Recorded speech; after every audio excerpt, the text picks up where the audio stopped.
guys, it's Bree here, and I'm back again with another video. In my last video, I asked you guys to leave me some questions about how I became a family nurse practitioner at 22 and just some general questions about the process. And you guys left some questions and I got the answers for you, so let's get to the video. First question was, would love to know your study tips and schedule for the board. So my study tips that helped me throughout the whole program was I did 3 steps. What I would do is I would listen to lecture first, and if they didn't have a lecture, I would find something on YouTube, especially for pathology. I would find these like YouTube videos to break down the patho, and it really did help. And then what I would do is I would make flashcards if I needed them, especially for pharmacology, trying to break up those classes. And then the third thing that I would do is I have a whiteboard, and what I would do is I would write my notes on there and voice it back, and therefore so like I was seeing it, I was hearing it, and it just really just helped the information click. And I did that all the way to the end of the program, and it did really help me to pass. Now for boards, what I did is I used the Barkley and I used the Leak app and the intensive app. Now with the Barkley, it's kind of like the same 3 steps, because with the whole program, they have PowerPoint. So I would listen to the PowerPoints, and then I would put the information on the whiteboard. So I was hearing it twice, seeing it a lot of times, seeing it with the Leak, seeing it with the Barkley. So that really did help me out with my board. To schedule my boards with the AANP, they had dates like instantly. So I just picked the date based on like my readiness, and I was making about like a 90% on the Leak app. On the Leak app, it shows like how many questions you're getting right and what's your percentage, and it has it like in the green. So I was hitting that 90% range, so it was saying there was a 90% chance that I would pass boards. All right, so let's move on to the second question. The second question was, can you talk about the preceptorship clinicals? I know you have to complete above 500 hours of clinical before being able to graduate. How many does AU help you find your clinical, and how much do you have to find for yourself? And did they find the OBGYN preceptorship? So to answer that question, preceptorship and clinicals is, with preceptorship and clinicals, it depends on who you get. Like if you have a free preceptor, sometimes it can be a little iffy, and if you pay for preceptorship, they might be a little bit nicer.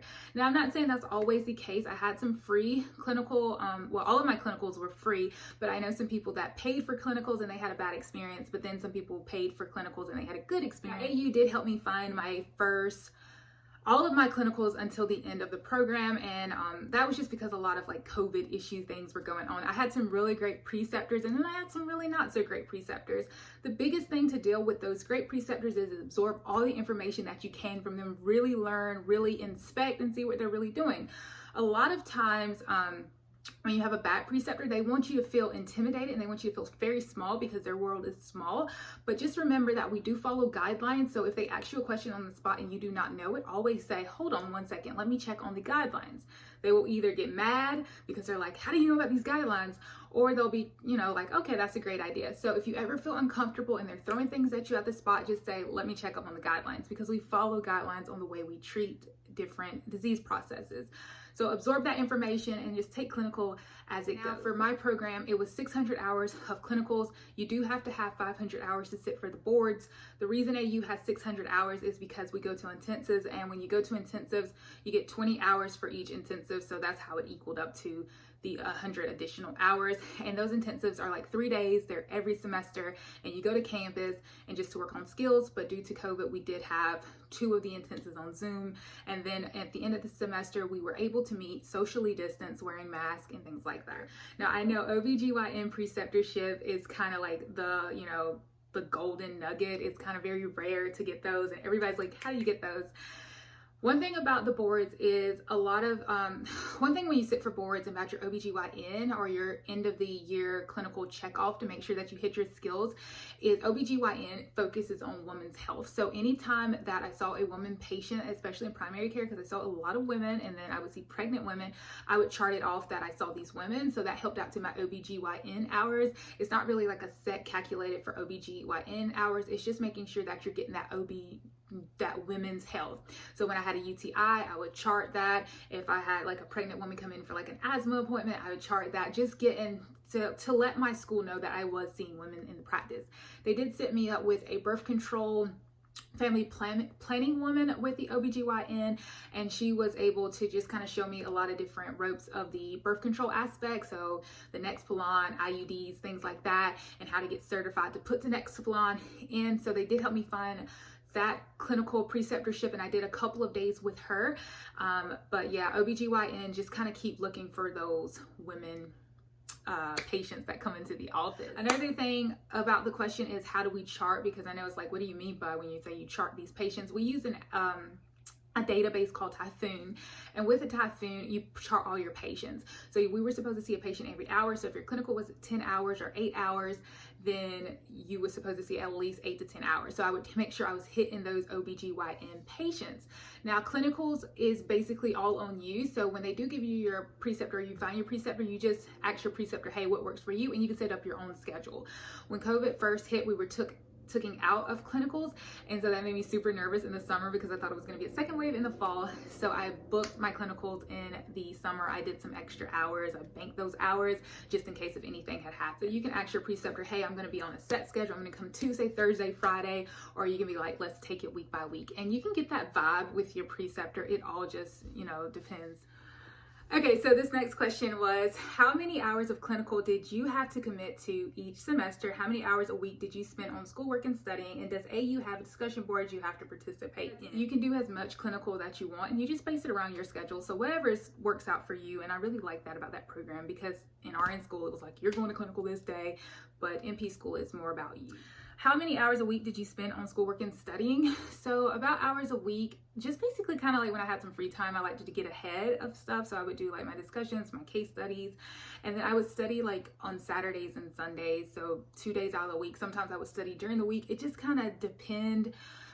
But I always was kind of like doing something. I just kind of made sure that I was never kind of getting behind. And does AU have any discussion boards you have to participate in? And they do have discussion boards, and the discussion boards are really useful. It helps you to communicate with your interprofessional team. It makes you a little bit more confident when you're talking to your preceptor, because it's kind of like you're doing a discussion with your preceptor. Your preceptor might ask you something, and you're like, okay, here's my answers. And it just helps you to type a little bit faster and become more confident with this new information. But yeah, they do have discussion boards and case studies. Let's get to the next question.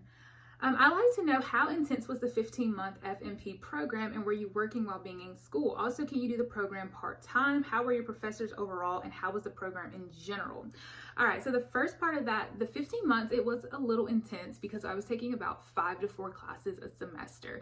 I was not working at all. There were some people in the program that were working, and I don't know like if I would want to work during the program, because there was a lot of different it's a lot to get used to at first, but it just depends about like your drive, your work ethic and everything. But yeah, it was like 5 to 4 classes each semester. The program is not part-time. You have to take it full time. Just to rate that on like intensity level, I would say like it's about moderate intensity, but it depends on like how you do your work and life balance. Like you're placing that time for study, you're placing that time to get ahead on assignments, you're using your resources, using that leak in Berkeley to get the material. So it all just depends on like your work ethic and things like that. Another thing was, how were your professors overall? My professors, they were good. We had a lot of the same professors throughout the program.